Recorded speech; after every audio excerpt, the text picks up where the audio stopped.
बच्चों नमस्कार। बच्चों हम लोग कक्षा 10वीं गणित में इकाई 1 बीजगणित के अंतर्गत पढ़ रहे हैं प्रश्नावली 3, जो कि अध्याय 2 चरों की रैखिक समीकरण लीनियर इक्वेशंस इनटू वेरिएबल से है। तो चलते हैं बच्चों प्रश्नावली 3 की ओर, क्योंकि पूर्व की क्लास तक हमने प्रश्नावली 3 से प्रश्न क्रमांक 4 तक के सवाल हल कर लिया है। आज हम पढ़ेंगे प्रश्न क्रमांक 5वां और उससे आगे के प्रश्नों को। तो चलिए 5वां देखते हैं। निम्नलिखित समीकरण निकायों के लिए k का मान ज्ञात कीजिए जबकि समीकरण निकाय के अनंततः अनेक हल हों। इन सभी सवालों को बनाने के लिए बच्चों आपको शर्त को अच्छे से याद कर लेना है कि किस स्थिति में निकाय का अद्वितीय हल होगा, कौन सी स्थिति में निकाय का कोई भी हल नहीं होगा, और कौन सी ऐसी कंडीशन है जिससे निकाय का अनंततः अनेक हल होगा। ये 3 कंडीशन आप अच्छे से याद कर लीजिए। उन्हीं तीनों फार्मूले से k का मान आप आसानी से ज्ञात कर सकते हैं। तो चलिए बच्चों, इसमें 4 सवाल दिया हुआ है, जिसमें से आपको मैं पहला और इनमें से कोई भी एक जो आप चाहते हैं, चलिए मैं तीसरा आपको बता देता हूं, दूसरा और चौथा आपके लिए होमवर्क रहेगा। तो चलिए ध्यान समझिएगा प्रश्न क्रमांक पहला को। पहला में दिया हुआ है 2x धन, प्रश्न 5 का पहला बच्चों, 2x धन 3y बराबर 7। यहां पर आप देखेंगे a1 का मान दिया हुआ है 2, b1 का मान 3, जबकि c1 का मान दिया हुआ है 7। दूसरा समीकरण यहां पर दिया हुआ बच्चों k-1 बाहर में x धन k+2 बाहर में y बराबर 3k। यहां पर हम देखेंगे a2 का मान कितना दिया हुआ है, a2 का मान है k-1, ये पूरा a2 का मान है x का गुणांक। इसी प्रकार b2 का मान दिया हुआ है k+2 जो y का गुणांक है, और c2 का मान दिया हुआ है 3k। c2 मान कितना दिया बच्चों, 3k। अब प्रश्न में क्या बोलता है, निकाय का अनंततः अनेक हल हो। चूंकि समीकरण निकाय का अनंततः अनेक हल हो, अनंततः अनेक हल हो। अनेक हल होंगे कब,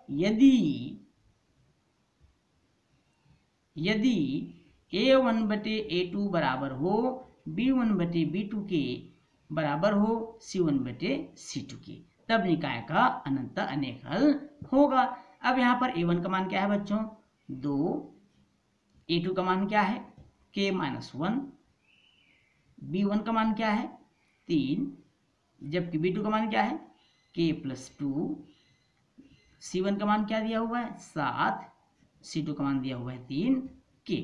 तो इस तरह से हमने मान रख दिया है।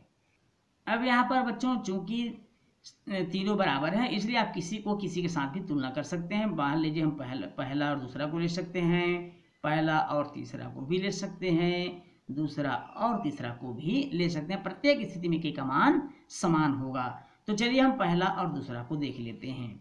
2/k-1 बराबर 3/k-2। 3 का गुणा कर देते हैं बच्चों, 3 का गुणा इनसे हो जाएगा, 2 का गुणा इससे हो जाएगा। 3 एकम 3k, 3 एकम 3 बराबर 2 का गुणा कर दीजिए, 2 एकम 2k धन 2 दूनी 4। अब हम पक्षांतर कर देंगे। अब यहाँ पर देखिए बच्चों 3k ऋण 2k, हम 2k को पक्षांतर कर दिए, इसी प्रकार ऋण 3 को पक्षांतर कर देते हैं, 4 धन 3। 3k में 2k घटा दीजिए तो बचेगा k बराबर हो जाएगा 4 और 3 7। तो यहाँ पर k का मान कितना प्राप्त हो गया बच्चों 7। इसी प्रकार अगर हम दूसरी स्थिति को लें, दूसरी स्थिति अर्थात इन दोनों को मालूम लें तो भी इतना ही आना चाहिए। चलिए इसको भी जांच लेते हैं ताकि मन में कोई ऐसी शंका ना रहे। दूसरी स्थिति के लिए हमको लेना पड़ेगा 3/k-2 बराबर 7/3k। अब यहाँ भी 3 गुणा कर देते हैं बच्चों, 7 का गुणा करिए, 7 एकम 7k धन 7 दूनी 14 बराबर 3 तिया 9k। अब यहाँ पर 7 को पक्षांतर कर दीजिए तो 14 बराबर हो जाएगा 9k ऋण 7k। 9k में 7 के घटा दीजिए बच्चों, तब हमको मिलेगा 2k। कितना मिलेगा 2k, अर्थात k बराबर हो जाएगा 14/2, 2 सत्ते 14। k का मान कितना प्राप्त हो गया बच्चों 7। जैसा कि हमने कहा था कि आप किसी की भी तुलना कीजिए, पहले का दूसरे से, पहले का तीसरे से या दूसरा का तीसरे से, प्रत्येक स्थिति में k का मान कितना प्राप्त होगा 7 ही प्राप्त होगा, अर्थात k बराबर 7 हमारा क्या हो जाएगा बच्चों आंसर हो जाएगा। k बराबर 7 के लिए दिए गए समीकरण निकाय का अनंततः अनेक हल होंगे। अब हम पांचवा के तीसरे प्रश्न की ओर चलते हैं। तीसरा प्रश्न इसमें दिया हुआ है 3x धन ky बराबर 7। यहाँ पर आप a1 का मान निकाल लीजिए। a1 का मान कितना है यहाँ पर 3, b1 का मान यहाँ पर दिया हुआ है k, जबकि c1 का मान दिया है बच्चों 7। दूसरा समीकरण जो दिया हुआ है वो है 2x ऋण 5y बराबर 1। यहाँ पर भी आप देख लीजिए a2 का मान बहुत सिंपल 2 है, b2 का मान ऋण 5 है क्योंकि सामने में ऋण लगा हुआ है, और c2 का मान है 1। अब कंडीशन क्या कहता है प्रश्न में, अनंत अनेक हल होना चाहिए। चूंकि निकाय के अनंततः अनेक हल होंगे, निकाय के अनंततः अनेक हल होंगे, अनेक हल होंगे। कब होंगे बच्चों अनेक हल? यदि a1 बटे a2 बराबर b1 बटे b2 बराबर c1 बटे c2 हो, तब निकाय के अनंत अनेक हल होंगे। चलिए मार्क देते हैं। a1 का मान है 3 बटे 2, b1 का मान यहाँ पर दिया हुआ है k, b2 का मान दिया हुआ है ऋण 5, इसी प्रकार c1 का मान दिया हुआ है 7 और c2 का मान दिया हुआ है 1। अब यहाँ पर किसी से किसी की भी तुलना कर सकते हैं बच्चों। यहाँ पर इन दोनों की तुलना कर सकते हैं या इन दोनों की तुलना कर सकते हैं। अब आप चाहें तो इन दोनों को ले लीजिए या इन दोनों को ले लीजिए। चलिए k का गुणा 2 से करिए, 2k बराबर 3 का गुणा 5 से कर दीजिए, 3 पंचे 15, 3 पंचे 15 अर्थात ऋण 15 हो जाएगा। k का मान कितना प्राप्त हो गया बच्चों? ऋण 15 बटे 2, ऋण 15 बटे 2। अब अगला चलते हैं, क्या इसके लिए भी यही आता है? k बटे ऋण 5। अब दूसरे का तुलना कर लेते हैं। k बटे ऋण 5 बराबर 7 बटे 1।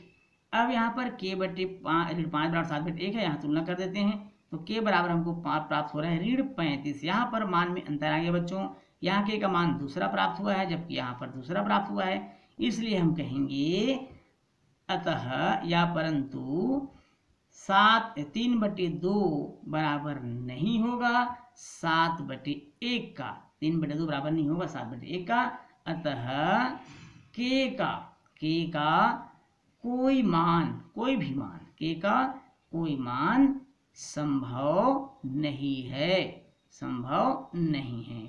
ये हमारा क्या हो गया? हमारा आंसर हो गया। अतः आपको बच्चों यहाँ पर दूसरा और चौथा को खुद से हल करना है, स्वतः आपको हल करना है, ये आपके लिए होमवर्क होगा।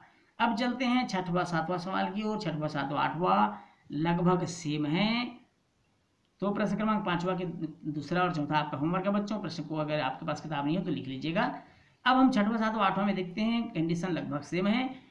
यहाँ भी वही k का मान ज्ञात करना है, इसमें p का मान ज्ञात करना है। यहाँ पर आपको जांचना है कि कोई हल है नहीं है, यदि है तो ज्ञात कीजिए। तो चलिए छठवां सातवां आठवां में कोई एक सवाल देख लेते हैं जो आपके लिए बहुत अच्छा हो या IMP जैसा लग रहा हो। तो चलिए सातवां सवाल को देखते हैं बच्चों। सातवां सवाल IMP प्रश्न है, अक्सर 2 नंबर का प्रश्न ये पूछा जाता है। तो चलिए प्रश्न क्रमांक 7वां की ओर चलते हैं। प्रश्न क्रमांक 7वां में दिया है, सबसे पहले हम देखते हैं, दिया है सरल रेखा का समीकरण। सरल रेखा का समीकरण, ये सरल रेखा का समीकरण क्या है जो प्रश्न में दिया हुआ है? वो है आपका 2x ऋण ky बराबर 9। ये इसको हम समीकरण पहला मान लेते हैं। अब चूंकि रेखा, समीकरण पहला, रेखा 1 बिंदु 1 और ऋण 1 से गुजरती है, ऐसा प्रश्न में दिया हुआ है। बिंदु 1 ऋण 1 से गुजरती है।